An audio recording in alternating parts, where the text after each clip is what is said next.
ছাব্বিশের বিধানসভা নির্বাচনের আগেই মালদা ও মুর্শিদাবাদে তৃণমূলের প্রচারের প্রধান অস্ত্র হয়ে উঠেছে ভিন রাজ্যে বাংলাভাষী শ্রমিকদের ওপর আক্রমণের ঘটনা। শনিবার পুরাতন মালদার জলঙ্গি ময়দানে সভা করেন সর্বভারতীয় তৃণমূলের সাধারণ সম্পাদক অভিষেক বন্দ্যোপাধ্যায়। একটা নাগাদ তিনি মঞ্চে প্রবেশ করেন এবং সাম্প্রতিককালে আক্রান্ত শ্রমিকদের সামনে আনেন, তাদের সঙ্গে কথা বলেন, অত্যাচারের কথা শোনেন। মঞ্চে ছিলেন কালিয়াচকের আমির শেখও। 2021 সালে আপনারা প্রথমবার তৃণমূল কংগ্রেসকে বিপুলভাবে ভোট দিয়েই মালদা জেলায় 12টা আসনের মধ্যে 8টা আসন জিতিয়েছে। তারপর এই যে 3 বছর 21 থেকে 24 এখানে আমাদেরকে অবহেলা, অপমান বা আমাদের অসম্মান করার দুঃসাহস কোনো বিজেপি নেতা বা কর্মী কোনো অন্য রাজ্যেও দেখায়নি। 2024 সালে একটা লোকসভা আসনে জিতলো বিজেপি আর একটা লোকসভা আসনে জিতলো কংগ্রেস।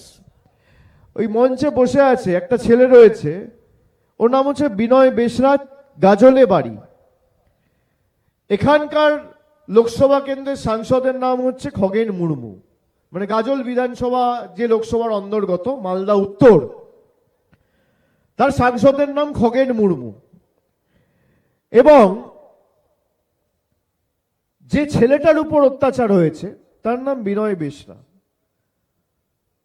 দুজনেই এসটি, কিন্তু যিনি এখানকার সাংসদ, একবার জিজ্ঞেস করুন তো গিয়ে একটা মানুষের খোঁজ নিয়েছে সে কেমন আছে, তার কোনো অসুবিধা হয়েছে কিনা, তার কোনো পরিবারে অসুবিধা রয়েছে কিনা, কেন তাকে মেরেছে। আচ্ছা, উড়িষ্যায় বা ছত্তিশগড়ে বা গুজরাটে কোন সরকার ক্ষমতায়? কোন সরকার ক্ষমতায়? বিজেপি। তাহলে বিজেপির সাংসদের কর্তব্য দায়িত্ব না যে একবার ফোন করে আমি জিজ্ঞেস করি যে আমার এলাকার অন্তর্গত গরিব, তপশিলি, আদিবাসী, জনজাতি মায়েদের, ভাইদের উপর যে ধারাবাহিক অত্যাচার হচ্ছে তার বিরুদ্ধে সোচ্চার হই, বা পার্লামেন্টে আমি লিখিতভাবে মন্ত্রীকে চিঠি দিই, বা লোকসভায় প্রশ্ন উত্তর পর্বে একটা প্রশ্ন তুলি? তা তো এরা করেনি। তার জায়গায় দিল্লির তল্পিবাহকতা করেছে। আজকে আমাদের যারা এখানে আছেন সবাইকে শপথ নিতে হবে যে যারা 10 কোটি বঙ্গবাসীকে, বিশেষ করে মালদার পরিযায়ী ভাইদের যারা অন্য রাজ্যে কর্মরত রয়েছেন, তাদেরকে যে বাংলাদেশি বলে দাগিয়ে দিয়ে, বাংলাদেশি বলে আমাদের ভাষা, আমাদের সংস্কৃতিকে অস্বীকার করে বাংলাদেশে পুশব্যাক করেছে। এই মঞ্চে একটা ছেলে আছে, জোর জবরদস্তি রাজস্থানের পুলিশ ধরে বাংলাদেশে পাঠিয়ে দিয়েছিল, আইনি মামলা লড়ে আমাদের সরকার, আমাদের দল ফেরত এনেছে। যারা ভাবে যে বাঙালিকে বাংলাদেশি বলে দাগিয়ে দিয়ে জোর জবরদস্তি জেলে ঢুকিয়ে রাখবো তবে মালদা মুর্শিদাবাদের লোকেরা টাইট হবে, আমাদের গলা কেটে দিলেও আমরা বশ্যতা স্বীকার করব না। আমাদের মৃত্যু হওয়া পর্যন্ত আমৃত্যু আমরা মানুষের জন্য কাজ করেছি, মানুষের জন্য কাজ করব। কারোর কাছে মেরুদণ্ড বিক্রি করব না, আত্মসম্মান বিক্রি করব না। যদি মাথা নত করতে হয় বাড়ির গুরুজনদের কাছে মাথা নত হবে। আপনারা দেখেছেন আজ থেকে 15 দিন আগে কলকাতার ব্রিগেড প্যারেড গ্রাউন্ডে একটা সংখ্যালঘু যুবক, সে একটা চিকেন প্যাটিস বিক্রি করে। সে চিকেন প্যাটিস বিক্রি করছে বলে তাকে বেধড়ক মার মারা হয়েছে। কোথায় মেরেছে? গীতা পাঠ অনুষ্ঠানে। কে মেরেছে? বিজেপির নেতারা। তার অপরাধ কি? সে চিকেন প্যাটিস বিক্রি করছে। 70টা এমএলএ নিয়ে বিজেপি যদি বাংলায় প্রধান বিরোধী দলের জায়গায় থেকে একটা গরিব ছেলেকে চিকেন প্যাটিস বিক্রি করছে বলে মারে, এরা যদি বাংলায় ক্ষমতায় থাকতো তাহলে কি করত? কি করত? শুধু আসতে দেওয়া হবে না বললে হবে না, যে কটা আবর্জনা পড়ে আছে একদম উঠিয়ে সাফ করে গঙ্গায় ফেলতে হবে, ঝেঁটিয়ে বিদায় করতে হবে।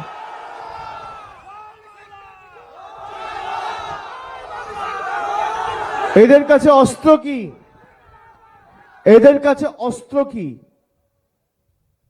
আগে নির্বাচন হতো নির্বাচনে মানুষ ভোট দিত, মানুষ ভোটাধিকার প্রয়োগ করে সরকার নির্বাচিত করত।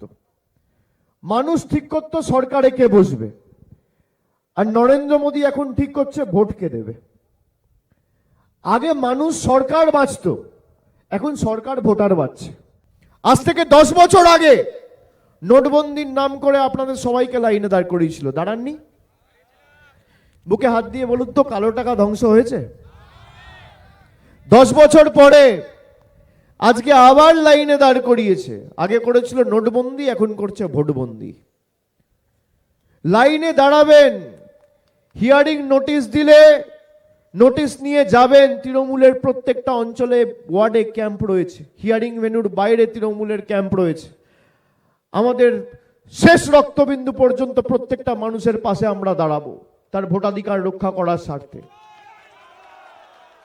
কিন্তু লাইনে দাঁড়িয়ে দোয়া করবেন, প্রার্থনা করবেন, আর আগামী দিন যখন ভোটের লাইনে দাঁড়াবেন, শেষবার আপনাদের সিদ্ধান্ত নিতে হবে, যারা আমাদের পদে পদে বঞ্চিত নিপীড়িত করেছে, বাংলাদেশি বলে আখ্যায়িত করেছে, তাদের শিক্ষা দেওয়ার সময় এই ভোট। নির্বাচনে জোড়া ফুলের বোতাম এমনভাবে টিপবেন যাতে পদ্ম ফুলের নেতারা চোখে সর্ষে ফুল দেখে, আর বিজেপিকে কড়ায় গন্ডায়ের হিসাবে জবাব দিতে হবে।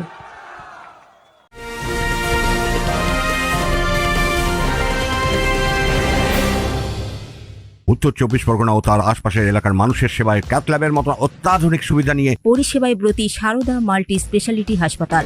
একই ছাদের তলায় মানুষ সাধারণ চিকিৎসা থেকে শুরু করে 24 ঘন্টা ক্যাথল্যাব, এমআরআই, সিটি স্ক্যান, এনআইসিইউর মতো সুবিধা। এবার থেকে পেয়ে যাবেন সারদা মাল্টি স্পেশালিটি হাসপাতালে। প্রয়োজনে যোগাযোগ করুন 033-2592-0730, 2593-0730, 2593-3562 ও 9331275635 নম্বরে। আমাদের ঠিকানা royal park, Kalyani expressway, Barrackpore, Kolkata 7,01,021। Sarada multi speciality হাসপাতাল, পরিষেবাই হোক আমাদের মূল লক্ষ্য।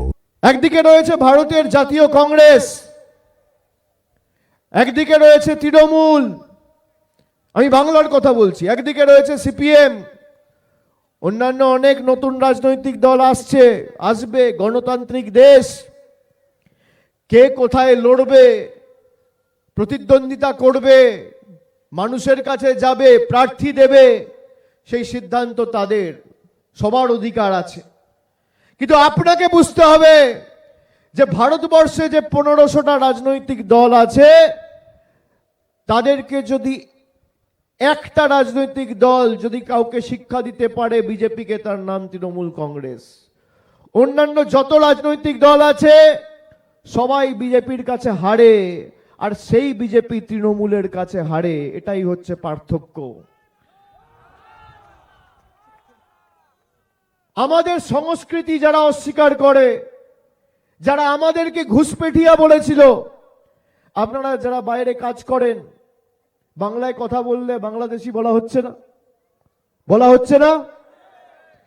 বিজেপির বাংলার নেতা খগেন মুর্মুকে জিজ্ঞেস করুন তো, এখানকার সাংসদ শুভেন্দু অধিকারী, সুকান্ত মজুমদার, দিলীপ ঘোষ কোন ভাষায় কথা বলো? বাংলায়। তাহলে এই মঞ্চে যারা বসে আছে, এরা যদি বাংলায় কথা বলার অপরাধে জেলে যায় বা বাংলাদেশে যায়, তাহলে শুভেন্দু অধিকারীকে কেন জেলে পাঠানো হবে না আর বাংলাদেশে পাঠানো হবে না? দিলীপ ঘোষকে কেন পাঠানো হবে না?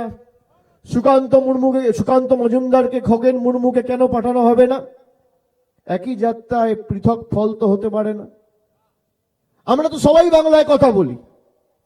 ক্ষমতা থাকলে অমিত শাহ, নরেন্দ্র মোদীর আর বিজেপি সরকারের 10 কোটি বঙ্গবাসীকে জেলে ঢোকাও।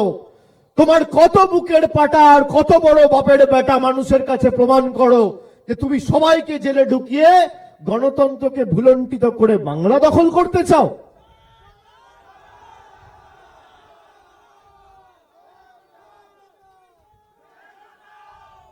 জয় বাংলা, জয় বাংলা বললে বলছে বাংলাদেশের স্লোগান, বাংলাদেশি। আরে ভারতবর্ষের রাষ্ট্রপতি কলকাতায় নেতাজি ইন্ডোর স্টেডিয়ামে এসে জয় বাংলা বলেছে। কে বলেছে? দেশের রাষ্ট্রপতি। তাহলে তাদের তর্ক অনুযায়ী তো রাষ্ট্রপতিও বাংলাদেশি। বিজেপির তৎকালীন বিজেপির সর্বভারতীয় সভাপতি, সে এসে জয় বাংলা বলছে, তাহলে সে তো পাকিস্তানি বাংলাদেশি। জয় বাংলা বললে আমাদের পরিচয় অস্বীকার করা। আসামে কবিগুরু রবীন্দ্রনাথ ঠাকুরের আমার সোনার বাংলা একজন গিয়েছে বলে দেশদ্রোহিতার মামলা দেওয়া হয়েছে তার বিরুদ্ধে। আরে বাংলাদেশ স্বাধীন কবে হয়েছে? আমার সোনার বাংলা কবিগুরু রবীন্দ্রনাথ ঠাকুর কবে লিখেছিলেন? বঙ্গভঙ্গের ইতিহাস জানে? 1905-6 সাল। আর একদিকে বাংলাদেশ স্বাধীন হয়েছে 1971, মানে 65 বছর পরে। আসামের মুখ্যমন্ত্রী বলছে যে বাংলায় কথা বলবে তাকে জেলে ঢুকিয়ে দাও। বিজেপির নেতারা বলছে বাংলা বলে কোনো ভাষা নেই, বাংলাদেশি ভাষা। আমরা মাছ খেলে প্রধানমন্ত্রী বাঙালিকে মুঘল বলছে। মাছ খাওয়া নিয়ে ব্যঙ্গ বিদ্রুপ করেছিল আগে নির্বাচনও দেখেছিলেন তো। ভারতবর্ষের মানুষের বিরুদ্ধে রায় দিয়েছিল, যারা 400 পারের স্লোগান দিচ্ছিল 240-এ বাস আটকে গেছে, পরের বার 100 পেরোবে না। তনুজ জৈনের report, news Bengal today. Meghbela লাইভে আপনার পছন্দের টিভি চ্যানেলস সম্পূর্ণ বিনামূল্যে, শুধুমাত্র মেঘবেলা ব্রডব্যান্ডের কানেকশনের সঙ্গে। মেঘবেলা ব্রডব্যান্ড, বাংলার ঘরে ঘরে।